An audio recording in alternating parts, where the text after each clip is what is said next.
আমি উমং। তুমি তুমি এখানে কি করছো? আমি দেখতে এসেছিলাম যে ওরা সংকেত পেয়েছে কিনা। সংকেত তো আমি দিয়ে দিয়েছি, কিন্তু এখনো পর্যন্ত ওরা কোনো উত্তর দেয়নি। জানি না ওরা কি করতে চলেছে। ওরা কতক্ষণে আসবে সেটা বলতে পারবো না। মেঘ, ও কি করছে?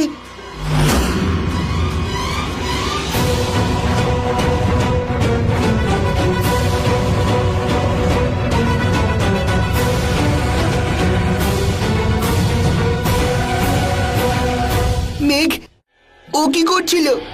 সেটাই, যেমনটা ধীর বলেছিল, সংকেতের উত্তর সংকেত দিয়ে। তাই ও এই মাছটা নিয়ে গিয়ে অন্য মাছ রেখে দিয়ে গেছে। তার মানে সেনাপতি ধীরের সাথে দেখা করতে চায়, আর উনি ধীরকে সাহায্য করতে চান। আর স্বয়ং তার কি হবে? ও কি আসছে? সে তো মাছটা দেখার পরেই বুঝতে পারা যাবে। ঠিক আছে, তাহলে আমি মাছটা নিয়ে আসছি। এভাবে নয়, হতে পারে আমাদের জন্য ওরা কোনো ভাত পেতে রেখেছে। আগে দেখিনি কেউ আছে কিনা।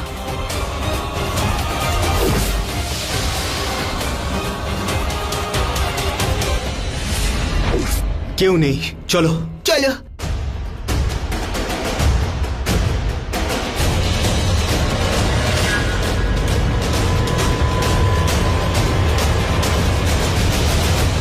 মেঘ, এই মাছটার তো একটা চোখ নেই। এর মানে হলো স্বয়ংও আসছে। ও জানতে পেরে গেছে যে সেনাপতি ধীরের সাথে দেখা করবে। এবার আমাদের যে করেই হোক ধীরকে রক্ষা করতে হবে, কারণ স্বয়ংকে তো আমরা মারতে পারবো না।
এসব হয়তো তুমি প্রথমবার করছো, তাই না?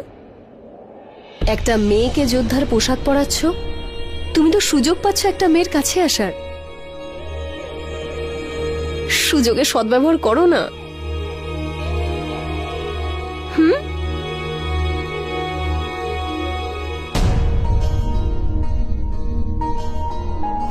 কি হয়েছে ধীর? ধীর? কে ধীর? কিসের ধীর? আমি তোমার স্বামী, আর একজন স্বামী তার স্ত্রীকে খুব ভালোবাসে, তাকে উপহারও দেয়, সুন্দর পোশাকও দেয়, তার নিজের হাতে তাকে সাজিয়েও দেয়। সিঁথিতে সিঁদুর, কানে দুল, নূপুর, হাতে চুড়ি। কিন্তু আমি তোমার হাতে অস্ত্র তুলে দিয়ে তোমায় যুদ্ধ করতে পাঠাচ্ছি। আর তাও কখন? যখন আমার তোমাকে সবচেয়ে বেশি যত্ন করার প্রয়োজন। তোমাকে এখন এতটাই যত্ন করা উচিত যাতে তোমার পা মাটিতে না পড়ে। আর সেখানে আমি আমার ভালোবাসাকে যুদ্ধ করতে পাঠাচ্ছি।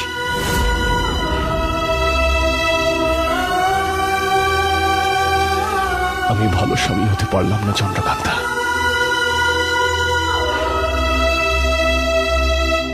আজকে বলেছো আর কোনোদিন বলো না। খবরদার যদি আমার স্বামী আমার বীর স্বামীর বিরুদ্ধে কিছু বলেছো, একটা শব্দও বলবে না। ধীর, আমরা তো ভাগ্যবান। মা বাবা সন্তানদের জন্য একটা আলাদা জগৎ তৈরি করে, কিন্তু আমরা আমাদের সন্তানের জন্য একটা উদাহরণ হব। সাজগোজ, ভালোবাসা, এর জন্য তো সারা জীবন পড়ে আছে। আর বাকি থাকলো কি? রাজারানী হওয়ার পর রাজত্বই সামলাতে হবে।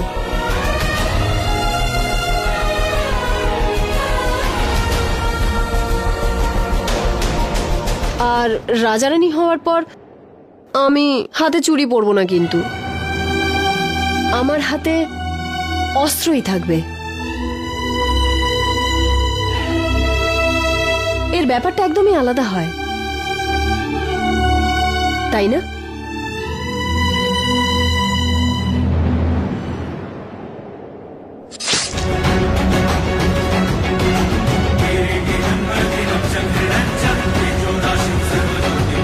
বিজয়ী ভব।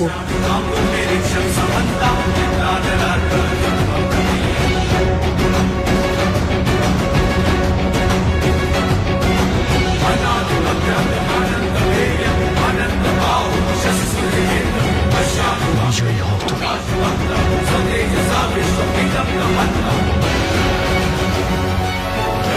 কি দেখছো তুমি? ধীর কোনো সাধারণ সন্তান নয়। দুজন অসাধারণ যোদ্ধা ও দুজন শ্রেষ্ঠ জাদুকরের সন্তান। ওর রক্তেও সেই সাহস, সেই শক্তি, সেই ক্ষমতা, সেই দৃঢ়তা, সেই মানসিকতা আছে যা আমার ধীরের মধ্যে রয়েছে। চিন্তা করো না, ওর কিচ্ছু হবে না। দেখো, যখন ও জন্মাবে এই মায়াবী জগতের সব থেকে দক্ষ যোদ্ধা হবে।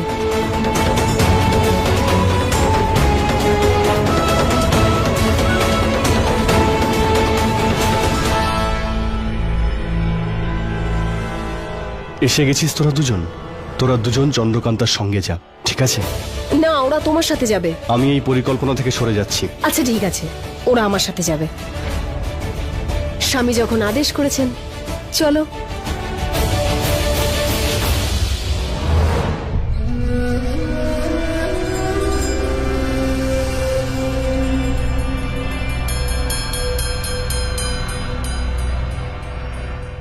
আজ তো নেশা করা উচিত, কিন্তু সুরাপান করে নয়, যুদ্ধের। ভুলে যাস না, আজ তুই ধীরকে মারতে যাচ্ছিস, ধীরের সঙ্গে লড়তে যাচ্ছিস। ধীর? যদি ও ধীর হয় তো আমি স্বয়ং হিরণ্যাসুর। ও আমার কোনো ক্ষতি করতে পারবে না। আমি তো ওকে একটাই ফু দিয়ে উড়িয়ে দেব, আর এক মুহূর্তেই শেষ করে দেব। তুমি আমার জন্য নয় মা, তোমার নিজের জন্য চিন্তিত হও, বরং নিজের কথা ভাবো। তুমি হয়তো ভুলে যাচ্ছ যে তুমিও কিন্তু লড়তে যাচ্ছ চন্দ্রকান্তার সঙ্গে। এটা বল, একা চন্দ্রকান্তের সঙ্গে, যাকে এক নিমেষে আমি পুড়িয়ে ছাড়খাড় করে দিতে পারি, যাকে এক মুহূর্তে পাতালে পৌঁছে দিতে পারি। আমার সামনে ওই চন্দ্রকান্তা কিচ্ছু নয়। ওর যে শক্তি, ক্ষমতা, সব ওই ধীর। না মা, না, ওর শক্তি ধীর নয়, ওর শক্তি সেই মায়াবী অস্ত্র। আর যে কোনো সময় ও কিন্তু সেটা ব্যবহার করতে পারে, আর এক মুহূর্তেই তোমাকে মেরে ফেলতে পারে। না, ও এটা করতে পারে না। ওই মায়াবী অস্ত্রকেও আহ্বান জানাবে না। যদি ওই মায়াবী অস্ত্রের আহ্বান করারই হতো, তাহলে সেদিনই করত যেদিন ধ্রুব মারা গেছিল। কিন্তু সেদিনও এরকম করেনি, কারণ সেদিন ও এটা ভেবেছিল যে এই মায়াবী অস্ত্র অন্য কারুর হাতে যেন না চলে যায়। একটা কথা তো সত্যি, ওই মায়াবী অস্ত্রকেও ডাকবে না, তাকে আহ্বান করবে না ও। সবাই ঠিক কথাই বলে, ভালো মানুষ মানুষের ভালো করতে করতেই মরে। তাই তো সবসময় খারাপেরই জয় হয়, আর আজও তাই হবে। আজ আবার খারাপেরই জয় হবে। যেভাবেই হোক চন্দ্রকান্তা আজকে মরবে, কিন্তু ধীর, তোকে ধীরকে মারতে হবে। তবে আজ যদি চন্দ্রকান্তাকে মারতে নাও পারি, তাহলে ধীরের মৃত্যুর খবর পেয়ে চন্দ্রকান্তা নিজেই মরে যাবে। কারণ চন্দ্রকান্তার শক্তি, ওর ক্ষমতা, ওর ওই স্বামী, ওই ধীর। তুই যা শোন, যা আজকে গিয়ে ধীরকে তুই মেরেই ফেল। চন্দ্রকান্তার এই কাহিনীটাকে আজকে শেষ কর। সেটা তো আমি এক মুহূর্তেই করতে পারি মা, এক মুহূর্তেই।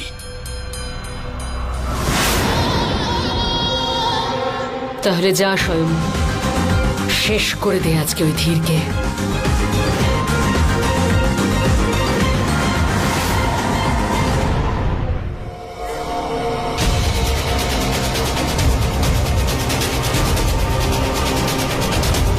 তোমরা আমার একটা কাজ করে দেবে? হ্যাঁ। সেটা করো না যেটা এখন করছো। তোমরা আমার কাছে নয়, ধীরের কাছে যাও। না চন্দ্রকান্তা, ধীরের আদেশ আমরা যেন তোমার সাথে সবসময় থাকি। হ্যাঁ চন্দ্রকান্তা, আর তুমি মা হতে চলেছো। আমরা তোমাকে এভাবে একা ছাড়তে পারি না, তাই না? হ্যাঁ। বিজয়গড়ের রানীকে তুমি? তাহলে মনে আছে তো, মায়াবিদ্যা শেখার পর তোমরা কি প্রতিজ্ঞা করেছিলে? যে রানীর আদেশ পালন করবে। আর উমাং তুমি, জানি না কতবার মৃত্যুর হাত থেকে বাঁচিয়েছি। আর তখন আমায় কি বলেছিলে? যে চন্দ্রকান্তা তুমি যা বলবে আমি তাই করব। তাহলে এবার যাও, তোমরা যে প্রতিজ্ঞা করেছিলে তা পালন করো। প্রতিজ্ঞা ভেঙে দিলে কিন্তু আমাদের বন্ধুত্ব ভেঙে যাবে। যাও এবার গিয়ে ধীরের পাশে থাকো। আর এটা ধীরের স্ত্রী বা তোমাদের বন্ধু নয়, বিজয়গড়ের রানীর আদেশ। কিন্তু চন্দ্রকান্তা। ব্যাস, আর একটা কথাও নয়। ধীর আর তোমরা দুজনে মিলে আমাকে রক্ষা করতে চাও তো? তাহলে যাও গিয়ে আগে ধীরকে রক্ষা করো, কারণ ও আমার শক্তি আর আমার প্রাণ। ও থাকলে আমিও থাকবো, ও না থাকলে আমিও নেই। লড়াই করার আগেই আমি হেরে যাব। আমাকে ভালোবাসো তো? আমাকে রক্ষা করতে চাও তো? গিয়ে আগে ধীরকে রক্ষা করো। ঠিক আছে, আমরা তোমায় কথা দিচ্ছি, আমরা নিজেদের প্রাণ দিয়ে দেবো, কিন্তু ধীরের কোনো ক্ষতি হতে দেব না।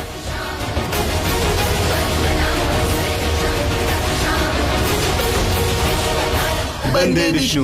বন্দে বিষ্ণু।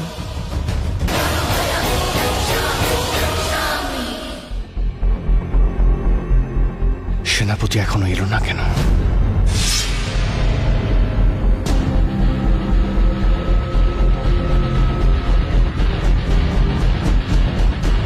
সেনাপতির জয় হোক। তাহলে আপনি এখন সেনাপতি? কিন্তু আমাদের কাছে আপনি আজও সেনাপতি। সমস্ত সেনা কবে থেকে আপনার অপেক্ষায় আছে যে ওদের সেনাপতি কবে ফিরে আসবেন।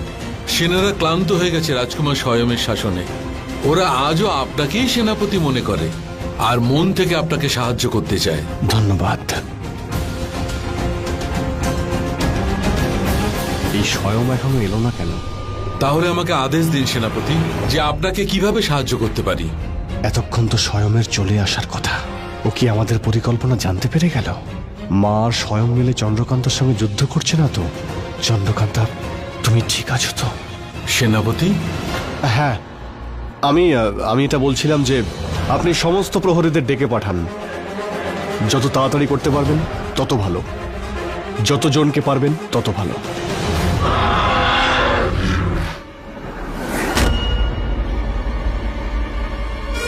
ও এসে গেছে, এসে গেছে।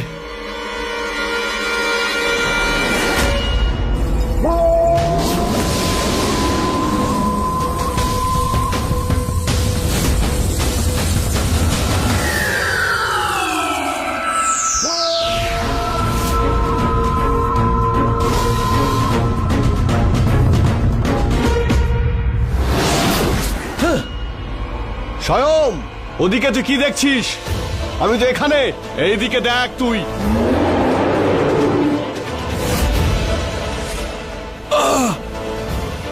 আরে রাজকুমার, এখানে আমি।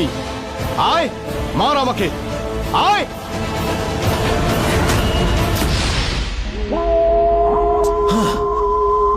আরে এদিক ওদিক কি খুঁজছিস? এদিকে দেখ, এইখানে আমি। আয়।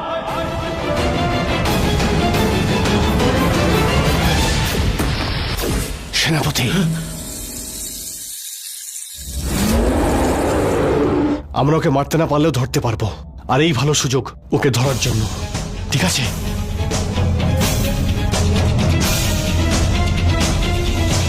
রাজকুমার স্বয়ং, আসল ধীর এখানে আছে।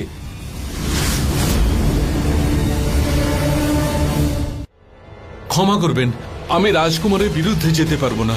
আমরা যদি আপনাকে সাহায্য করি ওরা আমাদের মেরে ফেলবে। চন্দ্রকান্তা আর আপনাদের বাঁচা মুশকিল। সেনাপতি!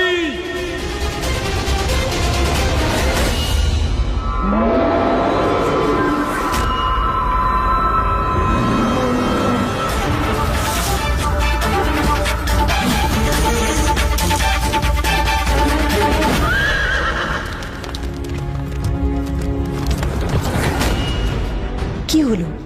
ইরাবতী তো আমার সাথে লড়াই করতে চেয়েছিল, আমি তো খবর পাঠিয়েছিলাম, এখনো এলো না কেন? ভদ্রামা বলল ও আসছে, এখনো এলো না কেন?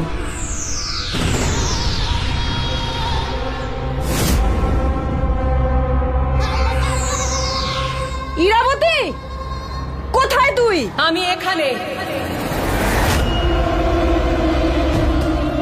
তুমি কত উতলা হয়ে আছো নিজের গ্রামবাসীদের, প্রজাদের বাঁচানোর জন্য। এত উতলা যে সময়ের আগেই চলে এসেছো। হ্যাঁ, এমন ভাবে ডাকছো তুমি ইরাবতীকে, এক আঘাতেই তুমি ইরাবতীকে শেষ করে দেবে। আঘাত নয়, আজকে আমি তোকে একেবারে শেষ করে দেব, তোর ন্যায় বিচার করব। কিভাবে? একবার আমিও তো শুনি। নতুন করে আবার কি দেখাবে তুমি? আবার সেই ছোটদের মতন বাজি ফাটাবে? তুই ইরাবতীর সামনে দাঁড়িয়ে আছিস বোকা মেয়ে, এক মুহূর্তে শেষ হয়ে যাবি। যুদ্ধের আগে যে জিতে যাওয়ার সংকেত দেয় সে মূর্খ হয়। চন্দ্রকান্তা! হ্যাঁ ইরাবতী, খুব গর্ব না তোর শক্তি নিয়ে? তাহলে আয়, লড়, লড় আমার সঙ্গে। যুদ্ধের জন্য আমি তোকে নই, তুই আমায় বাধ্য করেছিস। তাহলে আয়, দেখা তোর শক্তি, লড় আমার সঙ্গে। শক্তি দেখানোর জন্য তুই এখানে ডেকেছিস, তাহলে দেখা। তোর মৃত্যু তোকে ডেকেছে। আমার নয়, তোর মৃত্যু। তোর মৃত্যু নিশ্চিত।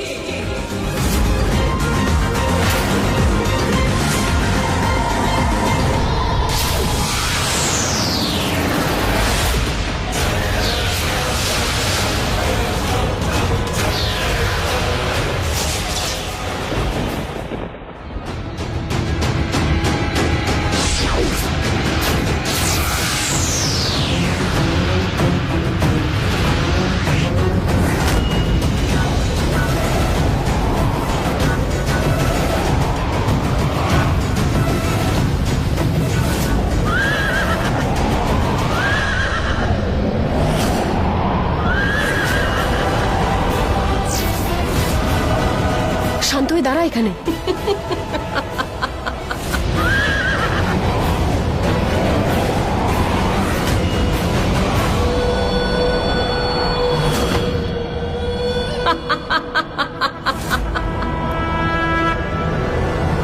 গ্রামবাসীরাও কতখানি বোকা। একে একে নাকি বেছেছে নিজেদের ভগবান হিসেবে। অদ্ভুত, যে নিজেকেই বাঁচাতে পারে না সে নাকি অন্যদের বাঁচাবে। সামান্য ঘোড়াকে কাবু করতে পারছিস না, তুই নাকি ইরাবতীকে কাবু করবি।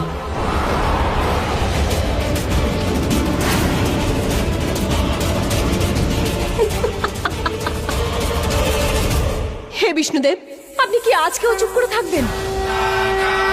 একজন শয়তানকে জিততে দেবেন? আজকে যদি এই শয়তান জিতে যায় তাহলে শুধু আমার নয়, আপনার সব থেকে বড় হার হবে।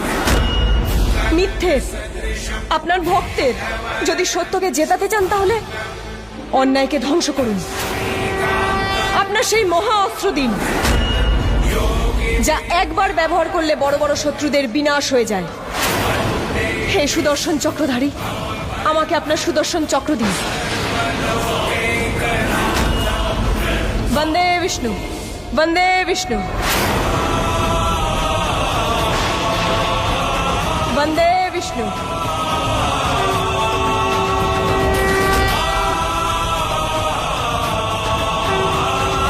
বন্দে বিষ্ণু, বন্দে বিষ্ণু, বন্দে বিষ্ণু, বন্দে বিষ্ণু, বন্দে বিষ্ণু।